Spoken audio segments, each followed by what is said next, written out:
আমরা কোন সপ্তমত হয়েছে সপ্তমত খতিয়ান। প্রতিষ্ঠানে বিভিন্ন শ্রেণীর হিসাব যেমন সম্পদ, দায়, মালিকানা সত্ত্ব, আয়, ব্যয় ও লাভ ক্ষতির হিসাব সংরক্ষণ করা হয়। এসব হিসাব সমূহকে এক কথায় খতিয়ান, অর্থাৎ একটা হিসাবকে এক নামে খতিয়ান বলে। কথা বোঝা গেছে? খতিয়ানের কাজ কি? যত প্রকারের আয় আছে সবগুলো আয়কে একটা হিসাবে আনা, যত প্রকারের ব্যয় আছে সবগুলো ব্যয়কে একটা হিসাবে আনা, এটাকে বলে খতিয়ান। লেনদেনগুলো জাবেদা লিপিবদ্ধের পর স্থায়ী বা পাকাভাবে খতিয়ানে সারিবদ্ধ ও শ্রেণীবদ্ধ ভাবে লিপিবদ্ধ করা হয়। খতিয়ানের কিছু বৈশিষ্ট্য আছে। খতিয়ানের বৈশিষ্ট্য হলো প্রতিটি হিসাবের শিরোনাম দিতে হবে। যেমন আমরা খতিয়ান করার সময় লিখি নগদান হিসাব, মূলধন হিসাব, ক্রয় হিসাব, বিক্রয় হিসাব, দেনাদার হিসাব, পাওনাদার হিসাব, কামাল হিসাব, জামাল হিসাব লিখি না? প্রত্যেকটা শিরোনাম দিতে হবে। 2 নম্বরে টিচক অথবা চলমান জ্যাদ, টি ফরম্যাট আর মুভিং ব্যালেন্স ফরম্যাট, যে কোনো একটা ফরম্যাটে ব্যবহার করে খতিয়ান করতে হবে। 3 নম্বর প্রতিটি হিসাবের আলাদা আলাদা জ্যাদ বা উদ্ধৃত নির্ণয় করতে হবে। আলাদা আলাদা জ্যাদ, যেমন ক্রয় হিসাবে আলাদা জ্যাদ, বিক্রয় হিসাবে আলাদা জ্যাদ, পাওনাদারে আলাদা জ্যাদ, দেনাদারে আলাদা জ্যাদ। বলছে খতিয়ান প্রস্তুতে জাবেদা সহায়ক বই হিসেবে কাজ করে। খতিয়ান প্রস্তুতে সহায়ক বই কোনটা? জাবেদা। তাহলে জাবেদাকে আমরা বলি সহায়ক বই, প্রাথমিক বই, হ্যাঁ, দৈনিক বই, আর খতিয়ান হলো পাকা বই। খতিয়ানের সহায়ক বই হলো জাবেদার, মানে হলো জাবেদা দেখে খতিয়ান করা হয়। 5 নম্বরে খতিয়ান থেকে প্রাপ্ত হিসাবের উদ্ধৃত দ্বারা রেওয়ামিল প্রস্তুত করা হয়। রেওয়ামিলে আমরা যেই এন্ট্রিগুলো পাই, এটার নাম কি? এগুলো কিসের উদ্ধৃত? খতিয়ানের মূলত উদ্ধৃত। এবং হিসাব সংরক্ষণ কার্যক্রমের গাণিতিক শুদ্ধতা যাচাই করা হয়। তো রেওয়ামিলের কাজ হলো হিসাবের গাণিতিক শুদ্ধতা যাচাই করা, আর খতিয়ানের কাজ হলো হিসাবের উদ্ধৃতিগুলো প্রকাশ করা। একটা নমুনা প্রশ্ন দেওয়া আছে। এই অধ্যায়ের জন্য ক নম্বরে কোনো স্বতন্ত্র প্রশ্ন নাই। কথা বুঝছো? কোনো আলাদা কোনো টাইপের প্রশ্ন এই অধ্যায়ের জন্য ক নম্বরে থাকে না। অন্য অধ্যায়ের প্রশ্ন এই অধ্যায়ে দিয়ে দেয়। বিশেষ করে পঞ্চম অধ্যায়, সপ্তম অধ্যায় এক করে একটা সৃজনশীল দেওয়া হয় বেশিরভাগ সময়। আবার ষষ্ঠ অধ্যায়, সপ্তম অধ্যায় মিল করে একটা সৃজনশীল দেওয়া হয়। আমাদের খতিয়ানটা 2 ভাবে প্রস্তুত করা, একটা হলো সাধারণ খতিয়ান, একটা হলো সহকারী খতিয়ান। আমাদের 1 নম্বরে আছে সাধারণ খতিয়ান প্রস্তুত করা। দেখেন আমরা সাধারণ খতিয়ানগুলো কি কি। এখানে এন্ট্রি আছে কি কি বলছে, প্রশ্ন বলছে 2017 সালের সেপ্টেম্বর মাসের আকরাম ট্রেডার্সের ব্যবসায়ের কতিপয় লেনদেন নিম্নরূপ। 1 নম্বরে ফারহান এন্ড ব্রাদার্সের নিকট থেকে 50 কেজি বস্তা 250 টাকা দরে 50 বস্তা মিনিকেট চাল ক্রয় করেন। কারবারি বাট্টা 3%। হ্যাঁ, চালান নং এত। ইরফান ট্রেডার্সের কাছ থেকে প্রতি কেজি এত টাকা দরে এত কেজি ডাল ক্রয় করেন, কারবারি বাট্টা এত। আচ্ছা, এখানে একটা ভুল হয়েছে লেখাটা। হ্যাঁ, চালান শব্দটা তুমি নিচে লেখি। ফারহান এন্ড ব্রাদার্সকে 5 বস্তা চাল নষ্ট হওয়ার কারণে ফেরত প্রদান। ডেবিট নোট নং 175, চালান নং 432। ইরফান ট্রেডার্সকে 20 কেজি ডাল নমুনা মাফিক না হওয়ায় ফেরত প্রদান। ডেবিট নোট নং এত। ক নম্বরে বলছে? ক নম্বরে তেমন কোনো স্বতন্ত্র প্রশ্ন নেই। মূলত পঞ্চম অধ্যায় আর সপ্তম অধ্যায় মিলিয়ে একটা সৃজনশীল করা হয় বেশিরভাগ সময়, বা অন্য অধ্যায়ের সাথে মিল করে এই অধ্যায়ের সাথে সৃজনশীল দেওয়া হয়। জন্য ক নম্বরে তেমন কোনো গুরুত্বপূর্ণ প্রশ্ন আমরা পাই না। খ নম্বরে দেওয়া আছে সাধারণ খতিয়ান প্রস্তুত। এখানে তাহলে সাধারণ খতিয়ান কি কি হবে? একটা হবে ক্রয়, যেটা এখানে ক্রয়ের কথা আছে, আবার আছে কি বাকিতে ক্রয়ের কথা আছে। তাহলে 2টা ক্রয় আছে আর 2টা ফেরত আছে। তাহলে ক্রয় ফেরতের একটা খতিয়ান হবে সাধারণ খতিয়ান। সাধারণ খতিয়ান হলো ব্যক্তির নাম না করে আলাদাভাবে স্বতন্ত্র খতিয়ান, আলাদাভাবে হিসাব। যেমন এখানে ক্রয় আছে বিদায় ক্রয় খতিয়ান একটা তৈরি করতে হবে, ক্রয় খতিয়ান। যদি বিক্রয় থাকতো তাহলে একটা বিক্রয় খতিয়ান তৈরি করা হতো। এখানে আমরা কি পাবো? ক্রয় খতিয়ান তৈরি করতে হবে, কারণ এখানে ক্রয় আছে। ক্রয়টা হয়েছে বাকিতে, তাহলে আমরা পাওনাদার হিসাব তৈরি করতে হবে। তারপরে আবার কিছু ক্রয় ফেরত আছে, তাহলে আমাদের ক্রয় ফেরত হিসাব তৈরি করতে হবে। যদি এখানে বিক্রয় থাকতো তাহলে আমরা বিক্রয় হিসাব তৈরি করতাম, যদি এখানে বিক্রয় ফেরত থাকতো তাহলে আমরা বিক্রয় ফেরত হিসাব তৈরি করতাম, যদি বাকিতে বিক্রয় কথা থাকতো তাহলে আমরা দেনাদার হিসাব তৈরি করতাম। যেহেতু এখানে ওগুলো নাই আমরা তৈরি করি না, আমরা তাহলে এখানে কি কি তৈরি করব? ক্রয় খতিয়ান, ক্রয় হিসাব তৈরি করব। প্রথম ক্রয় হিসাব তৈরি করব হচ্ছে চালান, প্রথম ড্র ক্রয়, দ্বিতীয় ড্র ক্রয়। আমরা দুইটাকে একসাথে যোগ করে দিয়ে দিছি, দুইটাকে একসাথে যোগ করে বাদটার টাকা বাদ দিয়ে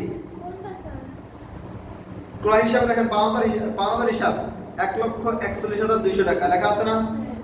এখন 1,41,200 টাকা কেমন কিভাবে হলো? আমাদের এই খতিয়ানের ঘরটা দেখে নিই। খতিয়ানের ঘর হবে তারিখ, বিবরণ, জাবেদা পৃষ্ঠা, ডেবিট টাকা, ক্রেডিট টাকা, ব্যালেন্স, ডেবিট ক্রেডিট। এটা হলো চলমান জের পদ্ধতিতে। চলমান জের পদ্ধতিতে তারিখ, বিবরণ, ডেবিট টাকা, জাবেদা পৃষ্ঠা, ডেবিট টাকা, ক্রেডিট টাকা, ব্যালেন্সের ঘরে ডেবিট আর ক্রেডিট। আর যদি আমাদের টি ফরম্যাট হয় তাহলে তারিখ, বিবরণ, জাবেদা পৃষ্ঠা, টাকা, আবার তারিখ, বিবরণ, জাবেদা পৃষ্ঠা, টাকা, উপরে একদিকে ডেবিট একদিকে ক্রেডিট। আমরা ক্রয় হিসাব প্রস্তুত করব। এখানে 1 তারিখের লেনদেন কি আসে, 1 তারিখে জাবেদা কি আসে? ক্রয় হিসাব ডেবিট, পাওনাদার হিসাব ক্রেডিট। 2 তারিখের আমরা যদি 1 তারিখের আমরা যদি 1 তারিখের জাবেদা লিখি তাহলে একটা হয় ক্রয় হিসাব ডেবিট, পাওনাদার হিসাব ক্রেডিট। এমন না? আবার 2 তারিখের জাবেদা লিখলে তাও ক্রয় হিসাব ডেবিট, পাওনাদার হিসাব ক্রেডিট।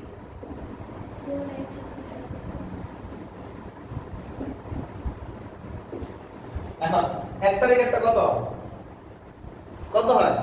50 দিয়ে গুণ দেন 250 কে কত হয়? পূরণ দাও 3%।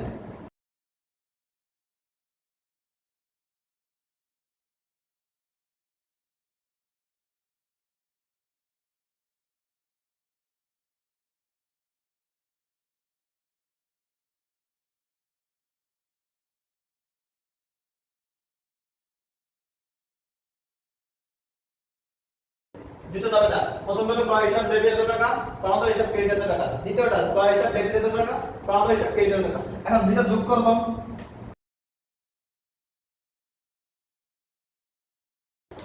এখানেও যে দাবিদার এখানেও সেই দাবিদার, তাহলে দুইটা আলাদা আলাদা দাবিদার না করে একটা দাবিদার করতে পারি।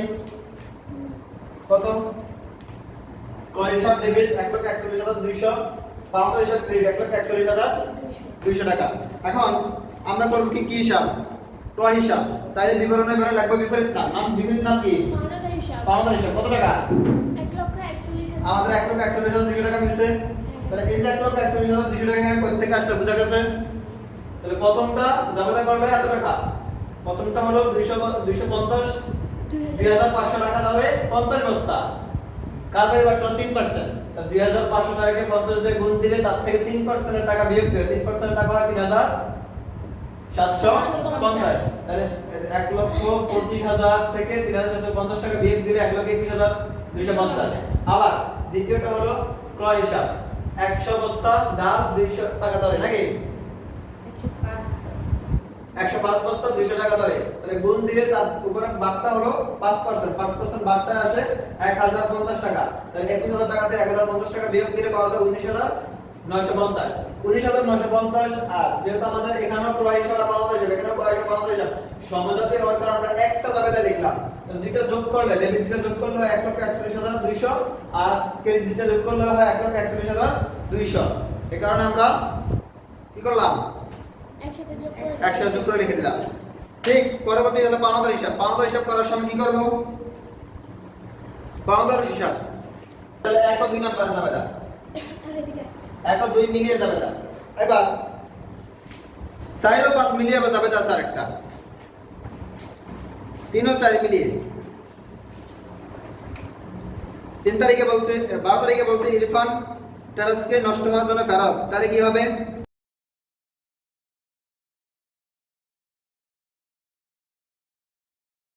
একই রকম ভাবে যেহেতু আমাদের দুই জায়গায় আবার পরবর্তী ইরফান এবং ফরহান দুইটাকেই যেহেতু ফেরত, তাহলে দুইটার জন্য একই জাবেদা।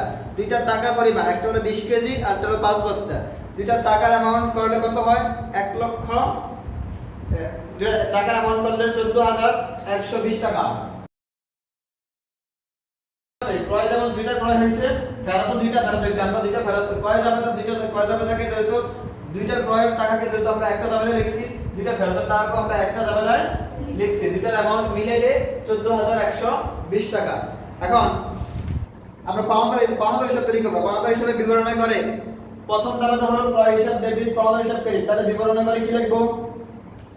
পাওনাদার হিসাব করার সময় বিবরণে করে লিখব ক্রয় হিসাব কত টাকা? 1,41,200 টাকা, 1,41,200 টাকা। তারপরে হলো পরেরটাতে আবার পাওনাদার হিসাব ডেবিট, ক্রয় ফেরত হিসাব ক্রেডিট। এখন আমরা কোনটা লিখব? ক্রয় ফেরত হিসাব। দেখছি ক্রয় ফেরত হিসাব কত টাকা? 14,000 টাকা। এটা হলো ডেবিট দিকে 14,000। তাহলে প্রথমটা লিখলাম ক্রেডিট দিকে, প্রথম ক্রয় হিসাবের টাকা লিখলাম ক্রেডিট দিকে, আবার ক্রয় হিসাবে পাওনাদার টাকা লিখলাম ক্রেডিট দিকে। এখন পাওনাদার টাকা হলো ডেবিট দিকে। তাহলে ডেবিট থেকে ক্রেডিটটা কি করব? বিয়োগ করে ব্যালেন্স হবে কত? 1,27,280 টাকা। তারপর ক্রয় ফেরত যাবে, এটা সবাই জানো। এটা করছি আমরা মুভিং ব্যালেন্সে বা চলমান যার পদ্ধতিতে। ক্রয় ফেরত যাবে তো ঠিক একই রকম।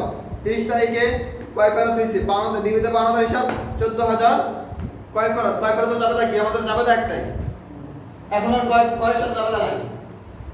এখন যাবে তো একটা, পাওনাদার হিসাব ডেবিট, ক্রয় ফেরত হিসাব ক্রেডিট। এখন যখন আমরা ক্রয় ফেরত হিসাব লিখব, তাহলে পাওনাদার হিসাব কি ডেবিট দিকে লিখব না ক্রেডিট দিকে লিখব? আমরা এখন করব ক্রয় ফেরত হিসাব। এখন কি করব?